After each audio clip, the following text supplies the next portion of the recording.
everyone, it's Marissa, and today I have a very exciting video for you guys. So I'm going to be doing my first ever girl talk get ready with me. So I'm going to be doing just a regular like chit chat get ready with me, but we're going to be talking about some business, spilling the tea, and we're going to be talking about relationships and dating and my experiences and my advice to you guys.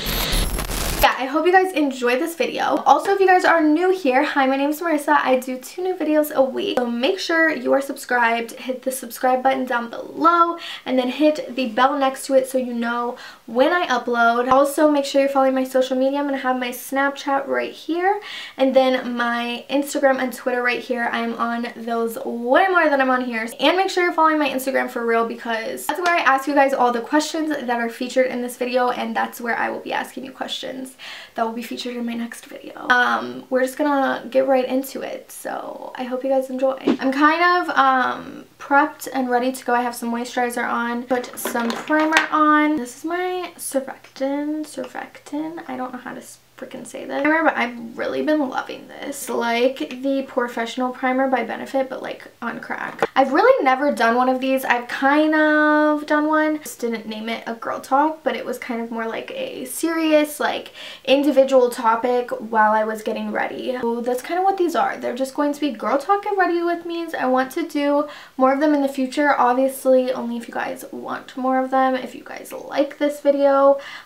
So yeah, if you are liking this video, give it a big thumbs up so that I know to do more in the near future, and also comment what topics you would like. I have ideas to do like body image, things on just kind of like self-confidence, just things that we can all relate on, you know. It doesn't even have to be serious. We could do like fake friends, like anything. So I just wanted to point out, I am naming this Girl Talk Get Ready With Me, but y'all, you don't have to be a girl to watch this, so don't feel that way. That's just the name. If you guys have a better, more inclusive name, let a girl know. And then I'm going to do my brows, and don't pay attention to the brow pencil I'm using. It's 1, not my shade, and 2, I don't like it. I ran out of my other one and haven't got any more, and I need to. But yeah, so I asked you guys on Instagram to ask me basically just like relationship advice and questions, and you guys really did, and I'm really proud, because even Instagram has been up all day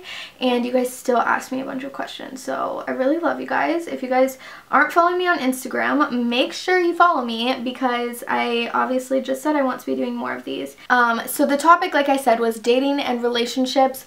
Also, don't know why I picked this as my first topic, because why would I pick this? Okay, so this is a really good question, and she has quite a few questions, so I'm actually going to answer a lot of them in this video, because, you know, she was asking some good ones. So anyway, I'm not going to be saying names in this video, because like I said, this is an advice video. In the future, I will not be including names in them of who asked me, specifically because a lot of them I want to be like advice and things that we don't want, things that we normally wouldn't spread across the whole world. So this is, are you a possessive or a cool girlfriend? Obviously, in my own perspective, I can't answer for the people I've been their girlfriend. I feel like I'm pretty chill. I've always said this, even in like friendships.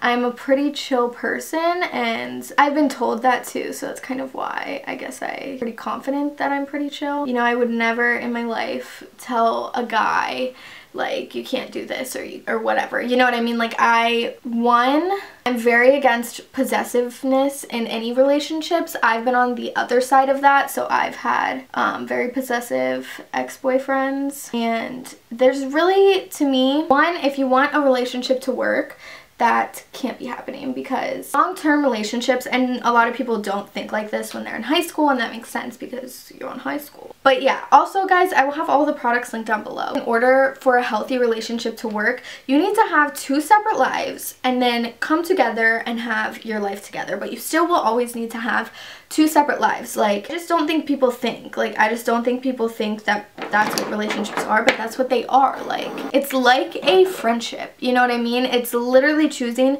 to share your life with someone, not to live the exact same identical life. For you to never tell your significant other what they can and can't do. If he and I have always been like this, and I've had bad relationships, but it's like, if he wants to go talk to that girl that makes you uncomfortable, always, always, always voice your opinion. If something that they are doing is making you uncomfortable, you don't like it, let them know and let them know why, but never tell them that they can or can't do something. Like, they are not yours, you are not theirs. Don't let anybody tell you that you can't do anything, and don't tell your significant other that they can't do anything, because if he wants to talk to that girl that makes you feel uncomfortable, guess what? He's gonna talk to that girl, whether you tell him to or not. So yeah, I've just always lived by the motto that, like, let them treat you how they want to treat you so you can see what they would want to do. You know what I mean? Like I said, obviously relationship is literally based off communication, so if something is making you uncomfortable and they do not know, then you should voice that and you should let them know, hey, this doesn't make me comfortable and this is why.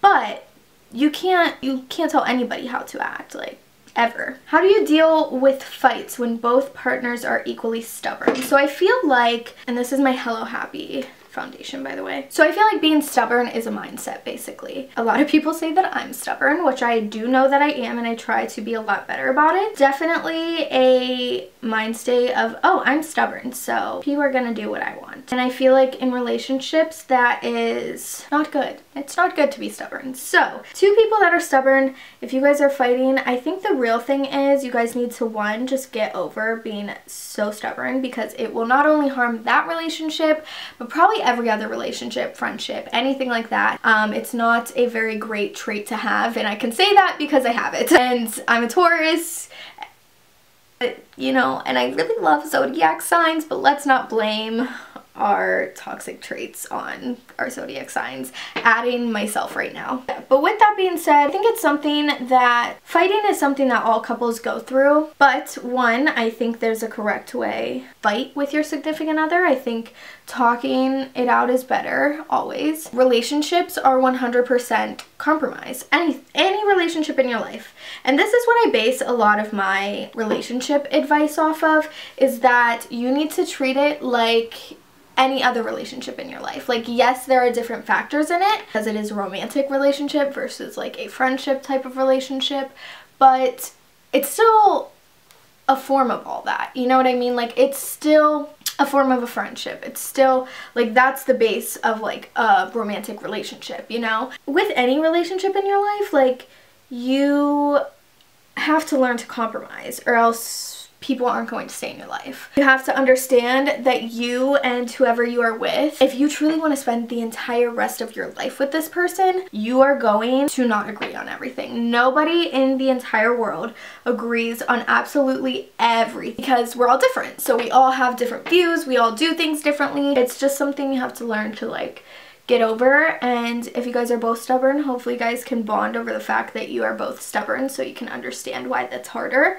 for you to do than someone that is not as stubborn. And yeah, just compromise, talk it out, and learn that, like I said, relationships are compromising, and knowing that in the end you're not going to get everything exactly the way that you want it, but you can find a happy medium between both of you guys. Do you have any advice or tips for long-term relationships? How not to lose the spark? So I saw this, and I'm just going to be real with you guys. And if you have been following me on this little YouTube journey, you've probably seen me grow up. You probably know that I haven't really been in like a serious relationship, and I don't want to say serious, I guess I should say long-term, because the longest relationship I've been in was like a year, and like, to be honest with you, that's not really long. Like, at the time I thought that was really long. Like, I was like, yeah, I've been in a relationship for a year, but I'm like, people are married out here for 60 years. Like, years not that long. But yeah, so I can't say that I've been in a relationship long enough to feel the spark, I guess, like, leave. I have a lot of friends that have been in long-term relationships, and something that I think is really important and that I would always want,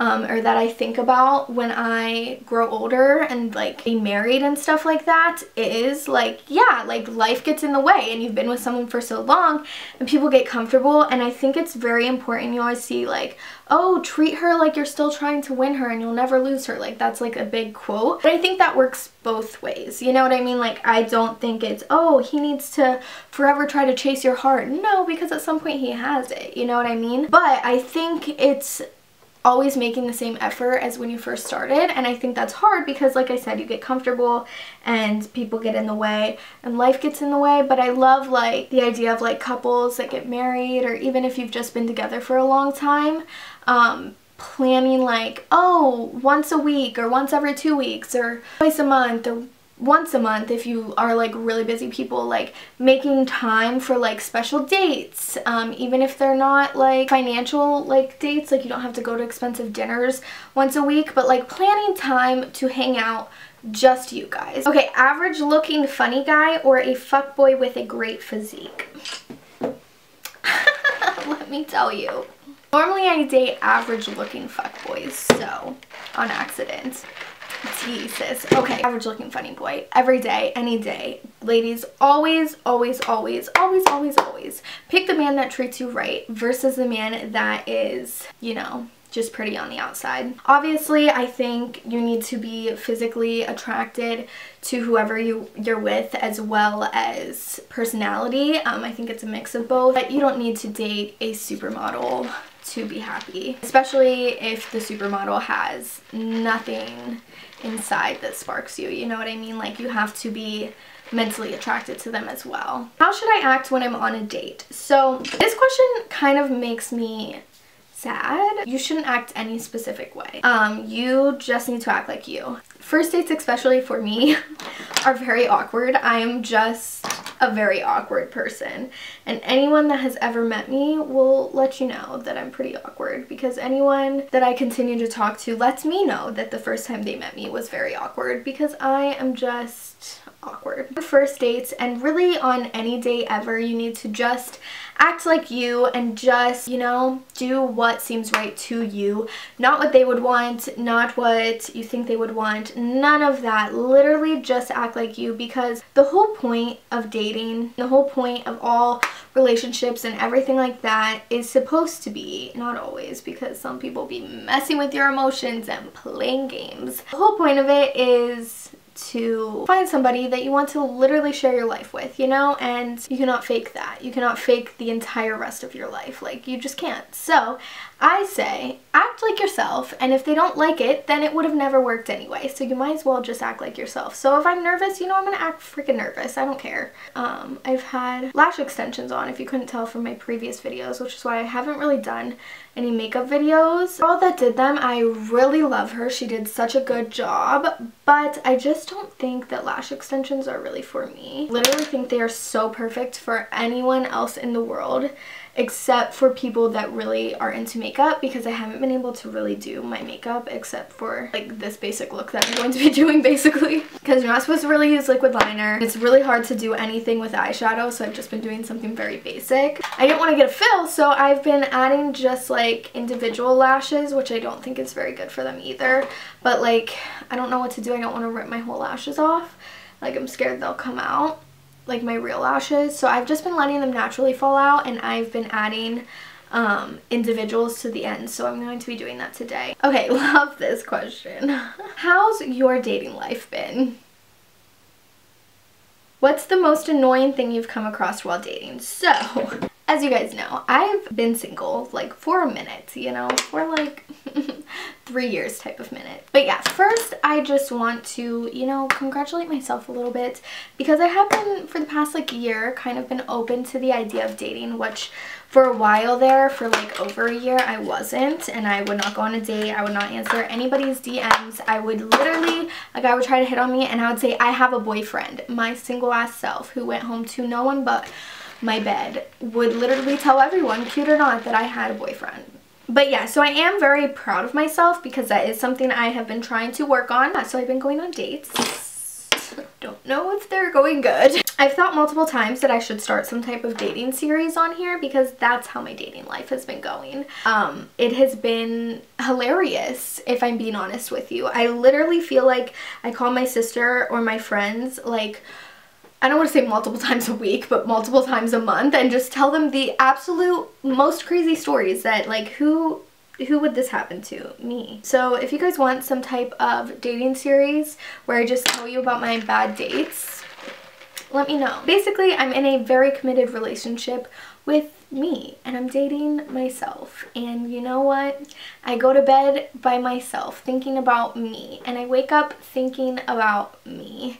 And you know, I give I can't talk. Motivational speeches to me. So yes. What should you do if you are dating your ex and both his and your own parents don't want you together? So, is a topic that I'm probably going to give very biased advice on, which I hate doing, and I try to really not be biased when I give advice. In my opinion, I preach this to my friends, I preach this to myself. In my opinion, getting back with your ex normally doesn't end well, because normally if you guys broke up, it is for a reason. Do I think that it is always a bad idea? No. I think there are there's some cases if you guys break up because of something and you just needed time to grow. Like, I do think bad timing is a thing. I think that people, if you meet young and then come back together in the future after you've grown, I think it's a possibility that it could work. I'm hoping that that is the case. And if that is the case, then yeah, sometimes there are some like bad feelings from your family, especially if you went through a bad breakup and you are close with your family and they know how it affected you. If you really believe that your ex is the one and it's going to be a forever thing, most families will come around in due time if they see you together for years and years and years and years and years. Eventually, like, they're gonna warm up to the idea, but you cannot expect anyone, your friends, your family, anybody to forgive somebody just because you did. And that's kind of like harsh advice, I feel like. And I guess just always take it as those people just care about you. Your family that is upset by it cares about you. Their family that is upset by it cares about them. You know what I mean? Like, I guess it's a frustrating situation, period, like no matter what.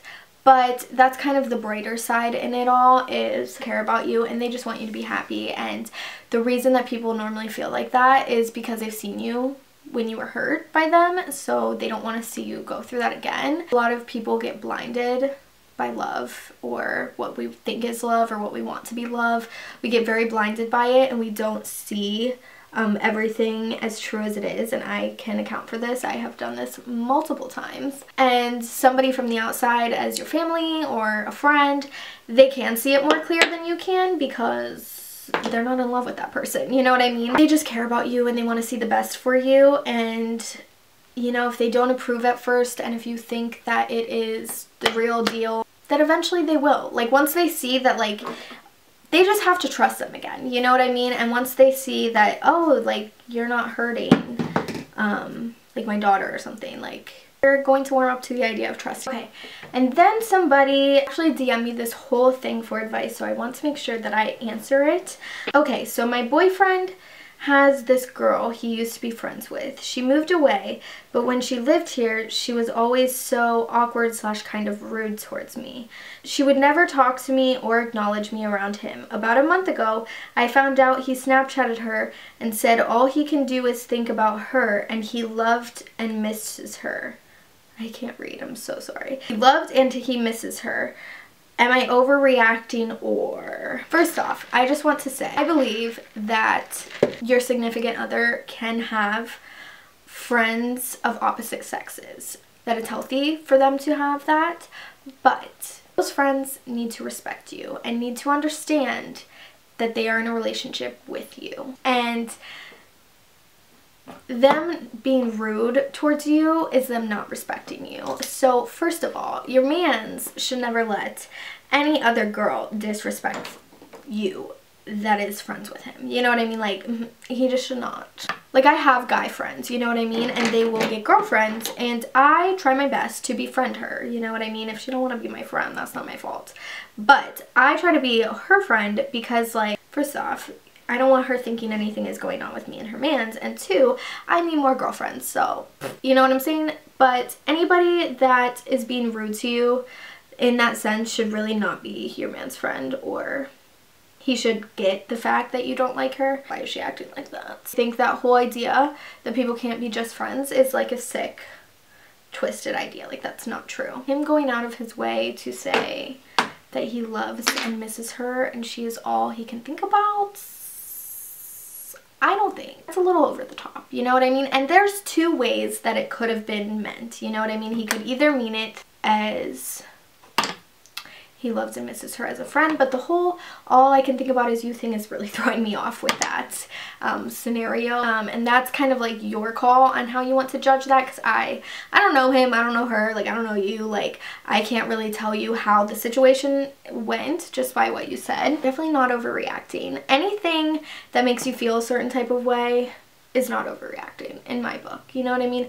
I am a very big overthinker. I overreact. I think I overreact on things, and then I overthink how I overreact on things all the time, and I'm like, maybe I'm overreacting.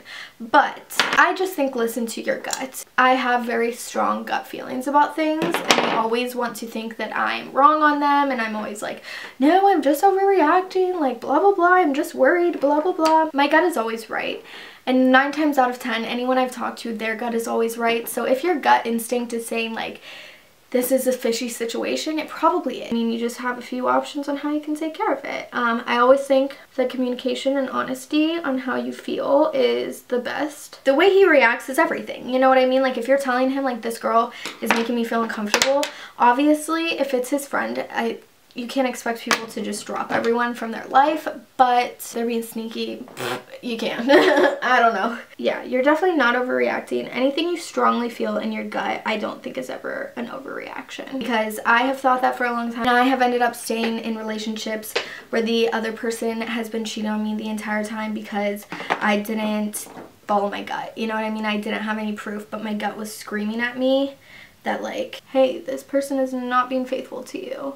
Okay, last question. I've never been lucky with guys. I'm 18 this year and still never had a proper boyfriend. Why? So first off, don't ever put a timeline. You know, you could be 37 and never had a boyfriend. Love and relationships and stuff is not something that comes at a certain age. It's not something that you can go searching for. It's something that just kind of happens. But I can tell you I feel you, sis, with having bad luck. But just take everything as a learning experience. But yeah, all the bad luck and all the mistakes and all that you make with people throughout your life is literally just preparing you for the right person. So yeah, so don't let anybody or society make you feel like you need to be a certain place in life because you're a certain age, and you need to have so many certain experience because you're a certain age. Like, that's not how it works. But yeah, if you've had bad luck with guys, just think of it as, you know what, you gotta have bad luck with a few guys, because very rarely do people just off the bat date the person they're going to marry and be happily in love with for the rest of their life. Yeah, I hope you guys really enjoyed this little girl talk get ready with me. I'm entirely ready. But yeah, I hope you guys enjoyed this. I know I just did a very basic look, but hopefully you enjoyed talking with me, because I enjoyed talking with you guys. If you guys would like more girl talk get ready with me videos in the future, like I said, be sure to give this video a thumbs up and comment what you want them to be about, because I'm going to run out of topics. And yeah, thank you guys so much for watching. I will see you guys in my next video, which will be next Monday or Thursday. Peace out.